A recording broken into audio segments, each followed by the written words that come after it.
Are you someone who's always wanted to become an artist, to dance, to sing, to paint, to create films?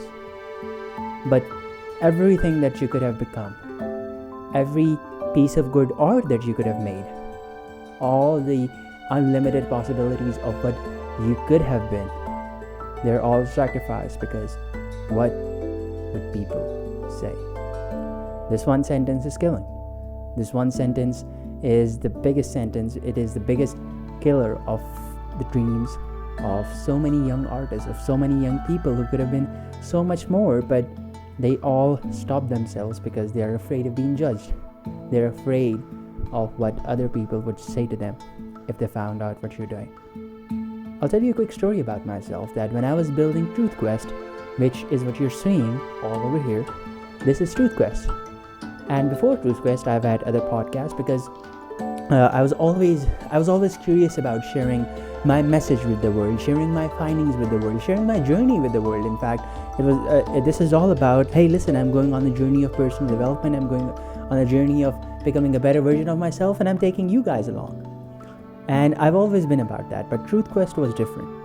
I've done a podcast for 2 years. I've been sharing stuff online, writing, speaking for about 4 years now. But TruthQuest, it really took everything that I've gotten. This is the first time that we built an actual studio, which is what you're seeing right here, and we actually dedicated a space to recording.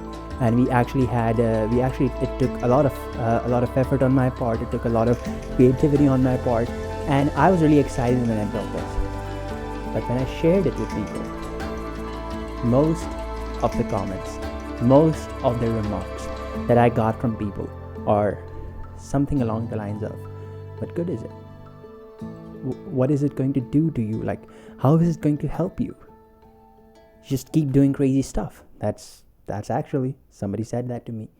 He's crazy, he just does this. It's nothing. Useless.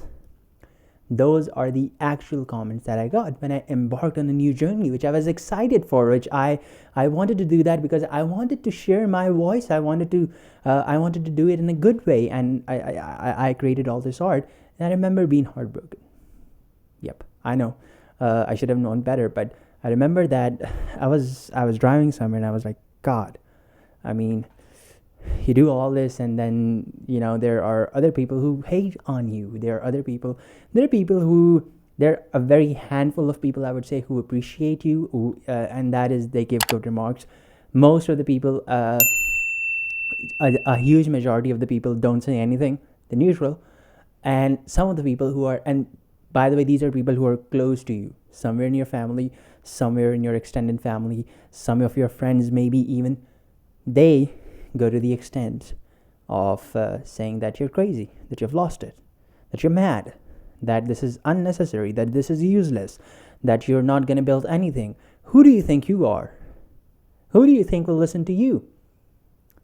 And I went back and forth among this, and I remember being heartbroken, and I had these things like, man, I should have known better. Man, who am I to speak? Who am I to talk about these topics? Who am I to share my voice? Who is going to listen to me? And all these things, they were the only things that were going in my mind. But in that moment of being heartbroken, in that moment of being totally burdened with this pain, and this pain of judgment, of this fear as well, I said, this is a sign that I'm on the right path. Because more often than not, you'll see that if everybody around you is appreciating you for what you're doing, is clapping for you and saying, and everybody around you is happy generally with what you're doing in life, and they don't think that you're mad, they don't think you're crazy, they don't think that you are reaching for a lot, or they don't think that you're crazy. One guy said to me, I remember when I was, this was not for TruthQuest, but this was before. One guy who was a friend, he said to me, hey, you don't live in USA. Well, what are you trying to do? You don't have that. Just stop. People mocked me. People made fun of me when I tried to speak. And this was all part of the game. And I realized that, if you're doing something and a lot of people around you are happy with what you're doing. A lot of people around you are they appreciate what you do. They are like totally okay with what you do, and you're making a lot of people, in the sense that everybody around you is happy with what you do, and they don't think that you're mad, they don't think you're crazy, they don't think if you have lost it a single bit. I think you are limiting yourself. I think that you are limiting yourself, and you are staying in your comfort zone, and you're not actually growing, because it's very important for people to think you're crazy, just a little bit. It's very important for people to think that you're mad. For a lot of people, it's very important for you. If you are aiming for something that is impossible, for you are aiming for something that is close to greatness, that is exciting, people have to think that you're mad. And I'm going to tell you why, not right now, but stick around to find out. And I'm going to tell you why it's important. Now, let's ask ourselves, like, why do we care so much about what other people think of us? And there's just the question that we ask ourselves, as we said, the most is like, what would people say? What would he think? What would my boss say? What would my friends say? What would my mom say? What would my dad say? What would my uncle say? And what if I go to the next Thanksgiving and I meet my family and they would see that, okay, I'm on YouTube and I'm creating videos, and they've seen it, and I would be an embarrassment to the family, and they would laugh at me, they would make fun of me. Who am I to be a coach? Who am I to say these things? Who am I to help people? All those things which go on in your mind. That's the first question that we ask ourselves. And this is the fear that I am pretty sure that this is the fear that kills most dreams. This is the fear that kills most of the possibilities. Because imagine what you could have been if you didn't care, if your neighbors thought bad of you, that you're creating art, that you're making music, that you want to become a guitarist. Imagine all the things that you could have done, all the things that you could have been, all the things that, all the good music that you could have created, if you just didn't think of your neighbors that much, if you didn't care about what they said too much. And you might be saying, okay, why do we care about that so much? Why do we care? I mean, we love ourselves more than anyone else, but we care about other people's opinion more about ourselves, rather than our own opinions of our own self. Marcus Aurelius said something along those lines as well. And in fact, I'm the one who's saying as well, Marcus Aurelius was the guy who said it first. And the simple reason is survival. You see, the most of the problem I feel that they come in our life is because we have this old brain, but we are living in a modern environment. And our brain isn't able to cope up with that. And our brain is still living in that survival part. Now, go back to a couple thousand years back. And what do you think that the best form of survival was? Why do you think humans are the only species, why Homo sapiens are the only species, us, of humans that have evolved and that are still living on this planet? Or we are the only species we are the species who are ruling the earth. Why isn't it apes? Why isn't it cats? That would have been nice, by the way, if cats were ruling the world. That would be a nice world. I would like to be a part of that world if it exists in some dimension. I love cats. And why the point out was that why no other species but you and me? Why are we the species we're really smart, but we're really stupid as well in most ways. But why is it us? And the reason was, it's not because we are the biggest species. It's not because we are the strongest ones. It's not because we are the smartest one either. Yes, we are really smart, but I don't think if that is the thing that has made us survive. I think the reason we survived out of all the other sapiens, our sapien brothers, why Homo sapiens, us, are the only ones surviving, and we are the one who are ruling the world, ruling the earth, not cats, is because we formed this one thing, and it was called cooperation. We were really good at sticking together with our group. We were really good at being together and cooperating, and that is what has made us survive. That is what has made us live to this century. And cooperation was very essential to survival. In that time, if there's a community and you're living in that community, being kicked out of that community meant death. Because when you're in the community, you're being fed. There are all these different communal roles, whatever structure of government there was at that time. But there were all these there were these communal roles, and the community was there to protect you. It was there to feed you, and if you're a man, you go out to hunt and you feed the community. So that there's a lot of neurobiology and a lot of good reasons backing up community sentiment or communal sentiment in us. The problem is, back then, if you're kicked out, that means there are so many dangers back out in the world. You wouldn't know how to hunt for food if you are to do it all alone, and you wouldn't know how to survive if you were to face a saber-toothed tiger all alone. But if there are 5 or 6 of you who are went out there, you have gone out to hunt, there's a tiger that comes, you know you will survive much better. You have a higher chance of survival. So sticking around was the only way that we found out to survive. And so that's why what people, your community, thought of you was very important to you and me. It was very important, because if they thought that I'm a person who doesn't cooperate, if they thought that I'm a person who doesn't give back to the community and I should be thrown out of that community, I'll die. So I'll do everything I could to stay in that community. Now the problem is, this is why you would see, this is also the reason, again, that you would see that the number one phobia in the world, the number one fear in the world is public speaking. People are less afraid of death. Get this. They're not afraid of dying. They're afraid of being put in a room and 100 people are sitting there and they have to speak and people will listen. They're afraid of that. This is the number one fear in the world. Why is that? Again, the answer is survival. It's linked to survival. Community sentiment is linked to survival. So you're afraid of being judged by people. You, me, all of us, we are afraid of being judged by people. We are afraid of what people would say for us, because we have this old brain which is still stuck in that old model of communities, old model of how society operated. Here's the problem. Society doesn't operate that way anymore. We have come out of that model. And today, in fact, we need outliers. In fact, most of our world is dominated by outliers. And this concept of outliers and this concept of people who are different, people who are thought of as mad or crazy or too optimistic, or they're crazy. These are the people who go out and they do crazy things, but these crazy things, they run the world.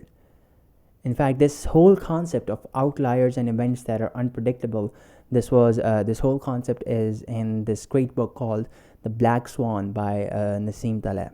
And in this concept, the entire concept is that we live in extremistan, not mediocrestan.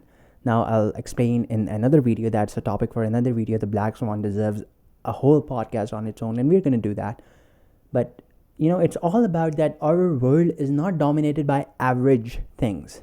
It is more dominated by things which are unpredictable and things which are outside the average.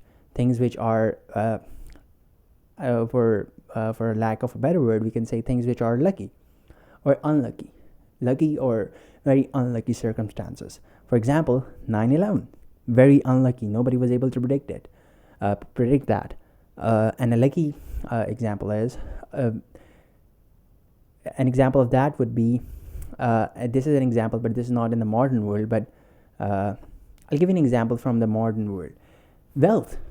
People who you would see that there are a handful of people who have all the wealth in the world. And the rest of us, and the rest of the people, they only have a few. So 98% of the world's wealth is in the hand of only a few people. So the way that society functions has really changed, and today we reward innovation, especially in a capitalistic way. In a capitalistic society, we reward innovation. We reward out of the box thinking. We reward creativity. And as you know, for you to be creative, for you to be out of the box, literally out of the box, you have to you have to stop worrying so much about what other people think.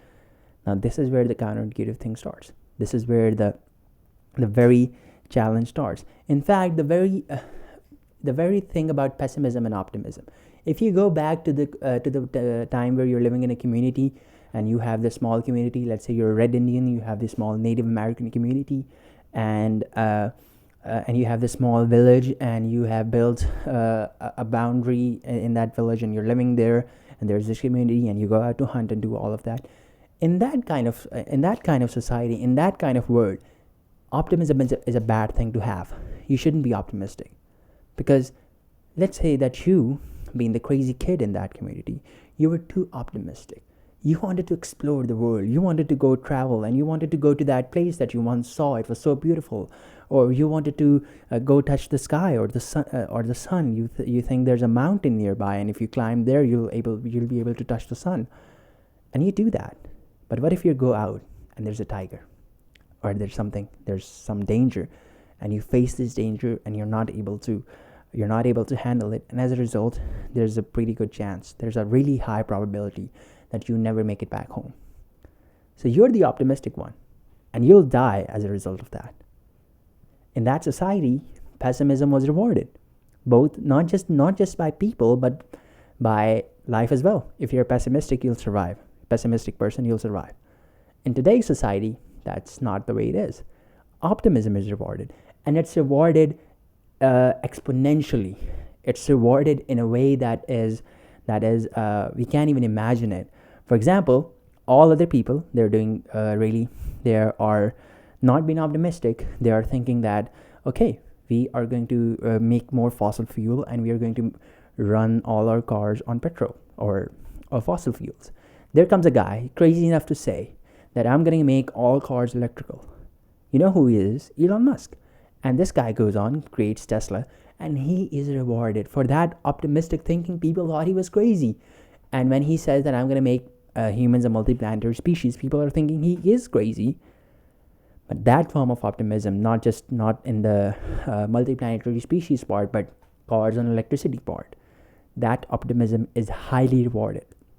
He's highly rewarded in terms of status in the society. He's highly, not just in the society, in the world, because we are a global society now. And he's also rewarded in terms of wealth. He's also rewarded in terms of all these other opportunities that he had, because he was the person who was daring enough to say, I'm going to find a new way. So you see how that structure has changed. Now, before we move on, I would like to invite you, if you have not joined my newsletter so far, what are you doing? Come on, do that. Link is in the description. And this newsletter is called Truth Thursdays, where every Thursday I send out bite-sized wisdom to help you.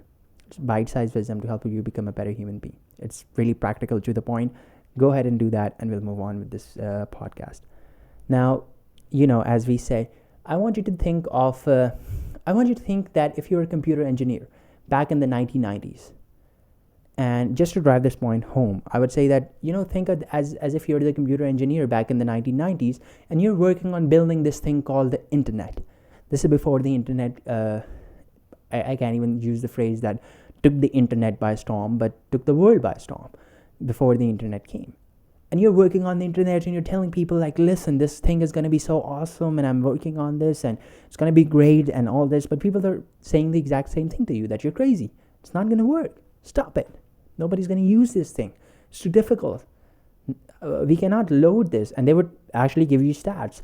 Other engineers at that time would actually give you stats that this is not going to work. Please stop with your madness. Guess what? Internet happens, and this is all internet now. Internet is dominating the world. Like, really. But before that, people would have thought you're crazy if you think that internet was a thing. Nobody actually thought that internet was a thing. This is a black swan event. To some extent, this is a black swan event. Now, this is why living outside the group is very important. Because living outside the group, thinking outside the box, is what we call innovation. And you cannot do that if you don't have the courage, if you don't have the ability, if you don't have the willingness to be disliked by other people. This is why it's so important to build that. Now, with that being said, there is becoming a team player is very important. Knowing how to play with teams and with society. Society is a team. in that bigger sense, it's very important to have that within yourself as well. Because there was this study done on ostracism and gossip. And I think this was a study by Stanford, and they did this study, and they found out that the groups who actually there was always a person in the group who underperforms, and the groups who actually picked out that person and threw that person out of the group and gossiped about that person to the other groups, these groups were actually performing higher, and as a result that person actually performed higher as well, because he was being called out for his mistake. And so in that sense, it's really important to have that. And it's really important to, in the sense of group, it's really important to have that judging factor. But that being said, if you being a part of a group is coming at the expense of you being a part of yourself, then it's too much of a price to pay. Then it's not a price that you should pay at all. Because if it's coming at this expense of you, your truth, of your own self, then no, then that's not the price that you should pay. Then there will be always there will be a group of people who will criticize you. There will be a group of people who will think you're crazy. And P.S. these will be the people who you think that are really close to you. And you'll find out that these are the people who make a lot of fun of you as well. They actually think that you're crazy as well. That is a good thing. That is very good. You should not be afraid of that. In fact, you should have the courage, the willingness, and you should take that. You should reframe that okay, that means I'm on the right path. That means that I'm on the lonely road. And the lonely road is, as Robert Frost said, that I took the road less traveled by, and that has made all the difference. This is the road that you're taking is the one less traveled by. And guess what? Truth seeking is a hard, lonely business. Any great thing, any greatness is a hard, lonely business. It's a journey of 1,000 miles, and it's dark both ways, and there's no one around you. There might be one or two people, and if you find one or two people, you're blessed. I can't tell you how blessed you are. Now, again, with that said, there's also this, it would seem so counterintuitive to everything that we have talked about. It's very important to have a group as well. It's very important to have a team around you as well. And the thing that I have, the way that I have found this out is that, if you're just alone and you're going on that journey, and there is a group that is always, again, people who are disliking you, you would always find that there are other people like you as well. And yes, they will be harder to find. They'll be low in numbers, and they would be difficult for you to find. But eventually, I feel that you will find them. And when you do, and when you realize that this is a person who is there, you can form your group with them. And that kind of group is very important.